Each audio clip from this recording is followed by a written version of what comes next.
Hello and welcome to this special Nomira class. You can see the two test tubes I have in my both hands. They are results for a test for iron. This new set of test tubes I got, one is containing a precipitate, the other is not containing a precipitate. I'm going to take you through this class so that you know how we came about this result.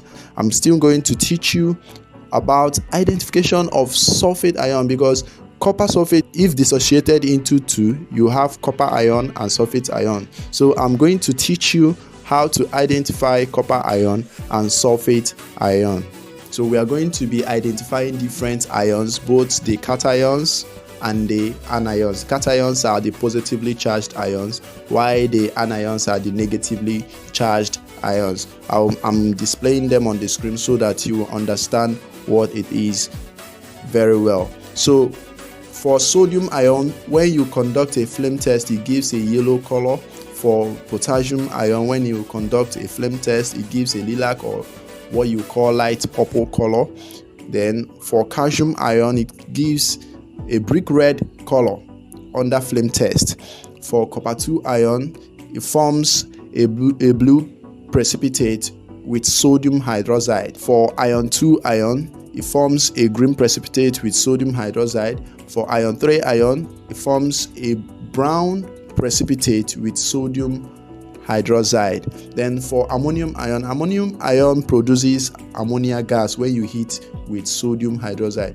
Then let us look at identification of anions. Chloride ion produces a white PPT. When you hear PPT, it also means precipitate with silver nitrate. Then for sulfate ion, it produces a white PPT with barium chloride. So let us look at proper identification or test of ions in copper 2 sulfate solution.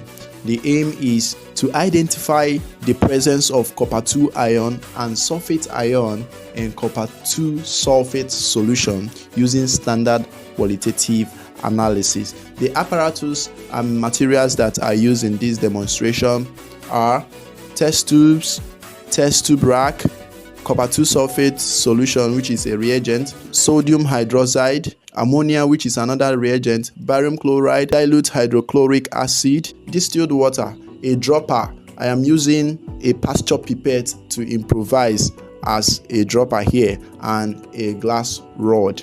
Okay, other things that we didn't mention in this list are our conical flask and our beaker. To test for copper 2 ions, we are going to be using sodium hydroxide as our reagent. You have to pour about 2 to 4 ml of copper sulfate solution in a test tube.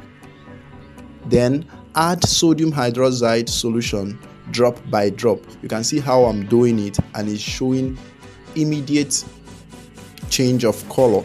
You notice or observe the color and the nature of any precipitate form. Then we have tests for sulfate ion.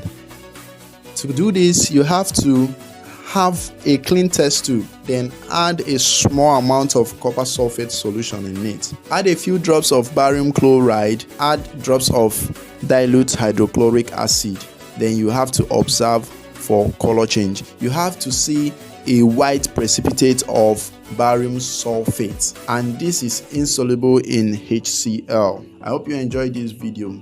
If this is the first time you are watching our video, please kindly subscribe to our YouTube channel. Help us to share to your friends and contacts. They might find this very helpful.